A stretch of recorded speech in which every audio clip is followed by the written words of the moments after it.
ನೋಡಿ, ಇದು AI ಕಾಲ ಅಂತ ಕರಿತೀವಿ. ನಾರ್ಮಲ್ ಆಗಿ ನಾನು ಪ್ರತಿದಿನ ಬೆಳಗ್ಗೆ ಎದ್ದು ನ್ಯೂಸ್ ಓದ್ಬೇಕಾದ್ರೆ, ಹೆಡ್ಲೈನ್ಸ್ ಓದ್ಬೇಕಾದ್ರೆ ಅಲ್ಲಿ ಡಿಜಿಟಲ್ ಅರೆಸ್ಟ್ ಆಯ್ತಂತೆ, ಇಲ್ಲಿ ಹಿಂಗ್ ಹ್ಯಾಕ್ ಆಯ್ತಂತೆ, ಇವ್ರು ಇಷ್ಟು ಲಕ್ಷ ಕಳ್ಕೊಂಡ್ರಂತೆ, ಈ ಡಿಜಿಟಲ್ ಹ್ಯಾಕ್ ಇಂದ ಯಾರೋ ಜೀವ ಕಳ್ಕೊಂಡ್ರಂತೆ, ಹೆದರ್ಸದ್ರಂತೆ, ಐಡೆಂಟಿಟಿ ಕಳ್ಕೊಂಡ್ರಂತೆ, ಇಂಥದನ್ನ ದಿನಂಪ್ರತಿ ನಾವು ಹೆಡ್ಲೈನ್ಸ್ ಅಲ್ಲಿ ಓದ್ತಲೇ ಇರ್ತೀವಿ. ಇದೆಲ್ಲವಕ್ಕೂ ಕೂಡ ಸೈಬರ್ ಕ್ರೈಮ್ ಅಂತಲೂ ಕರೀತಾರೆ ಓವರ್ ಆಗಿ. ಸಾಮಾನ್ಯವಾಗಿ ಈ ಟೆಕ್ನಿಕಲಿ ಮಾತಾಡೋದು ಬೇರೆ, ಟೆಕ್ನಿಕಲಿ ಆ ಡಿಪಾರ್ಟ್ಮೆಂಟ್ ಅವ್ರಿಗೆ ಗೊತ್ತಿರುತ್ತೆ. ನಮಗೂ ನಿಮ್ಗೂ ಗೊತ್ತಾಗ್ಬೇಕಾಗಿರೋದು ಏನ್ ಗೊತ್ತಾ, ಏನಿದು ಡಿಜಿಟಲ್ ಅರೆಸ್ಟ್ ಅಂದ್ರೇನು, ಯಾರು ಮಾಡ್ತಾರೆ, ಯಾರಿಗ್ ಮಾಡ್ತಾರೆ, ಯಾಕೆ ಮಾಡ್ತಾರೆ, ಹಿಂಗ ಆಗ್ದಲೇ ಇರೋ ರೀತಿಯಲ್ಲಿ ತಪ್ಪಿಸ್ಕೊಳ್ಳೋದು ಹೆಂಗೆ, ಇದು ವೆರಿ ಬೇಸಿಕ್ ಕ್ವೆಶನ್ಸ್ ಅಲ್ವಾ. ಸೊ ಇಡೀ ಈ ಕಾರ್ಯಕ್ರಮದಲ್ಲಿ ಬಹಳ ಇನ್ಫಾರ್ಮೇಶನ್ ಅನ್ನ ಕೆದಕುವ ಮತ್ತು ನಮಗೂ ನಿಮ್ಗೂ ಅನುಕೂಲ ಆಗುವಂತಹ ಪ್ರಶ್ನೆಗಳನ್ನ ಸಹಜವಾಗಿ ನಿಮ್ಗೆ ಅರ್ಥ ಆಗೋ ರೀತಿಯಲ್ಲಿ ಈ ಕಾರ್ಯಕ್ರಮದಲ್ಲಿ ತಿಳಿಸ್ಕೊಡುವಂತಹ ಪ್ರಯತ್ನ ನಾನು ಮಾಡ್ತೀನಿ. ನನ್ನ ಜೊತೆ ಗೆಸ್ಟ್ ಗಳು ಕೂಡ ಜಾಯ್ನ್ ಆಗಿದ್ದಾರೆ, ವೆಲ್ಕಮ್ ಮಾಡ್ತೀನಿ. ಇವತ್ತು ನಮ್ಮ ಜೊತೆ CCB ಡಿಪಾರ್ಟ್ಮೆಂಟ್ ನ DCP ರಾಜ್ ಇಮಾಮ್ ಖಾಸಿಂ ಸಾಬ್ ಇದ್ದಾರೆ. ಸರ್ ನಮಸ್ತೆ, ಕಾರ್ಯಕ್ರಮಕ್ಕೆ ಸ್ವಾಗತ. ನಮಸ್ಕಾರ. ತುಂಬಾ ಖುಷಿ ಆಯ್ತು ಸರ್ ನೀವು ಸ್ಟುಡಿಯೋಗೆ ಬಂದಿದ್ದು.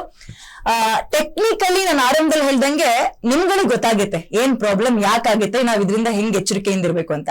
ಬಟ್ ಜನಸಾಮಾನ್ಯರು ನಮ್ಗೆ ದಿನ ಬೆಳಗಾದ್ರೆ ಡಿಜಿಟಲ್ ಅರೆಸ್ಟ್ ಅಂತೆ, ಅಲ್ಲಿ ಹಂಗಾಯ್ತಂತೆ ಹಿಂಗಾಯ್ತಂತೆ ಇಷ್ಟೇ ಗೊತ್ತು. ನಾವ್ ಏನ್ ಮಾಡ್ಬೇಕು, ಯಾವ್ದು ಮಾಡಬಾರ್ದು ಅಂತ ಗೊತ್ತಿರಲ್ಲ. ಸೊ ಬೇಸಿಕ್ ಆಗಿ ಈ ಸೈಬರ್ ಕ್ರೈಮ್ ಅಂದ್ರೆ ಏನೇನಾಗುತ್ತೆ sir? Okay, first of all cyber crime ಅಂತ ಹೇಳಿದ್ರೆ ಸಹಜವಾಗಿ ಹೇಳ್ಬೇಕಂದ್ರೆ ನಾವೆಲ್ಲರೂ ಇಂಟರ್ನೆಟ್ ಯೂಶಲಿ ಯೂಸ್ ಮಾಡ್ತೀವಿ. ನಾವು ಮೊಬೈಲ್ ಅಲ್ಲಿ ವಾಟ್ಸಪ್ ಅಲ್ಲಿ ಮೆಸೇಜ್ ಕಳ್ಸೋದಾಗ್ಲಿ, ಅಥವಾ ಫೇಸ್ಬುಕ್ ಅಲ್ಲಿ ಪೋಸ್ಟ್ ಮಾಡೋದಾಗ್ಲಿ, ಅಥವಾ ವಿಡಿಯೋ ಹಂಚ್ಕೊಳ್ಳೋದಾಗ್ಲಿ, ಇನ್ಸ್ಟಾಗ್ರಾಮ್ ಅಲ್ಲಿ ರೀಲ್ಸ್ ಮಾಡಿ ಹಾಕೋದಾಗ್ಲಿ, ಅಥವಾ ಸ್ನ್ಯಾಪ್ಚಾಟ್ ಅಲ್ಲಿ ಫೋಟೋಸ್ ತೆಗೆದು ಶೇರ್ ಮಾಡ್ಕೊಳ್ಳೋದು. ಸೊ ಇದೆಲ್ಲ ಬಳಕೆ ಮಾಡ್ಕೋಬೇಕಾದ್ರೆ ನಮ್ಗೆ ಇಂಟರ್ನೆಟ್ ಕಂಪಲ್ಸರಿ ಬೇಕಾಗುತ್ತೆ. ಸೊ ಈ ಇಂಟರ್ನೆಟ್ ಬಳಕೆ ಮಾಡ್ಕೊಂಡು ನಮ್ಮದೇ ಡಾಟಾ ತಗೊಂಡ್ಬಿಟ್ಟು ನಮ್ಮ ಮೇಲೆ ನಮ್ಮ ಪರ್ಸನಲ್ ಡಾಟಾ ತಗೊಂಡು ನಮ್ಮ ಮೇಲೆ ವಿಕ್ಟಿಮ್ ಆಗೋ ರೀತಿಯಲ್ಲಿ ಅಟ್ಯಾಕ್ ಮಾಡೋದಕ್ಕೆ, ಅಥವಾ ನಮ್ಗೆ ಫೈನಾನ್ಷಿಯಲಿ ತೊಂದರೆ ಕೊಡೋದು, ನಮ್ಮ ಅಕೌಂಟ್ ಇಂದ ದುಡ್ಡು ತಗೊಂಡು ಹೋಗೋದು, ಅಥವಾ ನಮ್ಗೆ ಒಂದು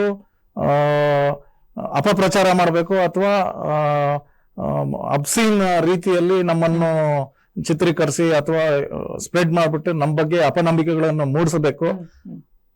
ಇಂಥ ಕಾರ್ಯಕ್ರಮಕ್ಕೆ ಎಲ್ಲ ನಾವು ಇಂಟರ್ನೆಟ್ ನ ಬಳಕೆ ಮಾಡಿದ್ರೆ ಮಾತ್ರ ಅದು ಸೈಬರ್ ಅಫೆನ್ಸ್ ಅಂತ ಹೇಳಕ್ಕೆ ಅನ್ಸ್ಕೊಳ್ಳುತ್ತೆ. ಸರ್ ಈಗ ಸಾಮಾನ್ಯ ನಾವು ID ಹ್ಯಾಕ್ ಆಯ್ತಂತ ಅಂತೀವಿ, ಏನ್ ಸರ್ ಹ್ಯಾಕ್ ಆಗೋದು ಅಂದ್ರೆ? ಹ್ಯಾಕಿಂಗ್ ಅಂದ್ರೆ ಎರಡು ವಿಧ ಇದೆ. ಹ್ಯಾಕಿಂಗ್ ಅಂದ್ರೆ ಎಥಿಕಲ್ ಹ್ಯಾಕಿಂಗ್ ಅಂತ ಹೇಳ್ತೀವಿ, ಮತ್ತೆ ಅನ್ಎಥಿಕಲ್ ಹ್ಯಾಕಿಂಗ್ ಅಂತ ಹೇಳ್ತೀವಿ.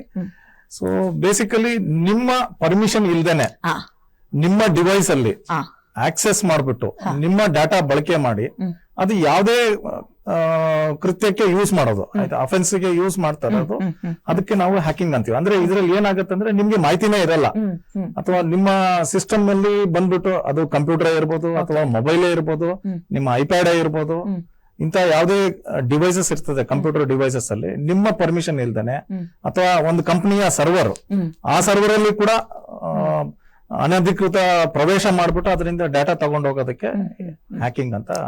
ಎಲ್ಲೋ ಕುತ್ಕೊಂಡು ನಮ್ಮ ಅಕೌಂಟ್ ಅನ್ನ ಅವರು ಹ್ಯಾಂಡಲ್ ಮಾಡ್ತಾರೆ ಅಂತ. ಓಕೆ, ನಾನು ಆರಂಭದಲ್ಲಿ ಹೇಳಿದೆ AI ಯುಗ ಅಂತ. ನಾವು ಚಾಪೆ ಕೆಳಗೆ ಅಂದ್ರೆ ಅವರು ರಂಗೋಲಿ ಕೆಳಗೆ ತೂರ್ತಾ ಇರ್ತಾರೆ. ಸೊ ಸೇಫ್ ಆಗಿರೋದು ಹೆಂಗೆ? ಸಹಜವಾಗಿ ಕಾಡೋ ಪ್ರಶ್ನೆ, ನನ್ನ ಅಕೌಂಟ್ ಅನ್ನು ಸೇಫ್ ಮಾಡ್ಕೊಳ್ಳೋದು ಹೆಂಗೆ? ಅದು ಬ್ಯಾಂಕ್ ಅಕೌಂಟ್ ಆಗಿರ್ಬೋದು, ಸೋಷಿಯಲ್ ಮೀಡಿಯಾ ಅಕೌಂಟ್ ಆಗಿರ್ಬೋದು, ಹೆಂಗ್ ನಾನು ಸೇಫ್ ಮಾಡ್ಕೊಳ್ಳೋದು ಅಂತ ಕೇಳ್ತಾರೆ. ಬೇಸಿಕಲಿ ಈ ಅಫೆನ್ಸ್ ಗಳಿಗೆ ಮೇನ್ ದಾರಿ ಏನಂದ್ರೆ ನಮ್ದು ಬೇಜವಾಬ್ದಾರಿತನದಿಂದ ನಮ್ಮ ಡಾಟಾ ನಾವೇ ಸ್ವತಃ ಹೇಳ್ಬಿಟ್ಟಿರ್ತೀವಿ. ಫಾರ್ ಎಕ್ಸಾಂಪಲ್ ಯಾವ್ದೋ ಒಂದು ಅಪ್ಲಿಕೇಶನ್ ನಾವು ಇನ್ಸ್ಟಾಲ್ ಮಾಡ್ಬೇಕಂತ, ಈಗ ನಾನು ಒಂದು UPI ಅಪ್ಲಿಕೇಶನ್ ಯೂಸ್ ಮಾಡ್ತೇನೆ. UPI ಅಪ್ಲಿಕೇಶನ್ ಅಂದ್ರೆ ಮ್ಯಾಕ್ಸಿಮಮ್ ಅಂದ್ರೆ ನಾನು ಸ್ಕ್ಯಾನ್ ಮಾಡ್ಕೊಳ್ಬಹುದು, ಯಾವ್ದೋ ಒಂದು QR ಕೋಡ್ ಸ್ಕ್ಯಾನ್ ಮಾಡಿ ದುಡ್ಡು ಕಳ್ಸ್ಕೊಡ್ಬೋದು, ಅಥವಾ ಟೈಪ್ ಹೊಡೆದ್ಬಿಟ್ಟು ಒಂದು ಇಷ್ಟ ಹಣ ಅಂತ ಹೇಳಿ ಕಳ್ಸ್ಕೊಡ್ಬೋದು.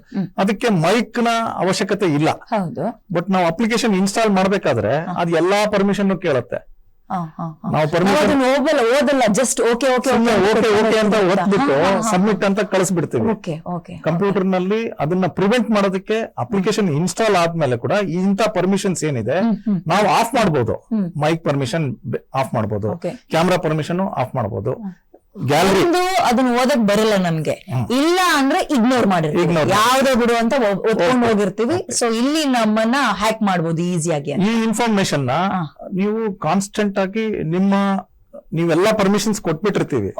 ಸೊ ಬ್ಯಾಕ್ ಎಂಡ್ ಅಲ್ಲಿ ಈ ಪರ್ಮಿಷನ್ಸ್ ನ ತಗೊಂಡು ಬಳಕೆ ಮಾಡ್ಕೊಂಡ್ಬಿಟ್ಟು ನಿಮ್ಮ ಬಗ್ಗೆ ಅದ್ ಮಾಹಿತಿ ಕಲೆಕ್ಟ್ ಮಾಡ್ಬಿಟ್ಟು ನಿಮ್ಮನ್ನ ಒಂದು ಮಾಡೆಲ್ ತರ ನೋಡ್ಬಿಟ್ಟು ನಿಮ್ಮನ್ನ ಯಾವ ಯಾವ ತರ ಅಟ್ಯಾಕ್ ಮಾಡ್ಬೇಕನ್ನೋದು ಈ ಸೈಬರ್ ಕ್ರಿಮಿನಲ್ಸ್ ಕೂಡ ನಿಮ್ಮ ಮೇಲೆ ಹೊಂಚಾಕ್ಬಿಟ್ಟು ನಿಮ್ಮ ಇನ್ಫಾರ್ಮೇಶನ್ ಯಾಕೆ ಕದಿಬೇಕು ಮತ್ತೆ ನಿಮ್ಮ ಆ ಇನ್ಫಾರ್ಮೇಶನ್ ಇಂದ ಫೈನಾನ್ಷಿಯಲಿ ನಿಮ್ಗೆ ಹೆಂಗೆ ತೊಂದರೆ ಕೊಡ್ಬೇಕು ಅನ್ನೋದು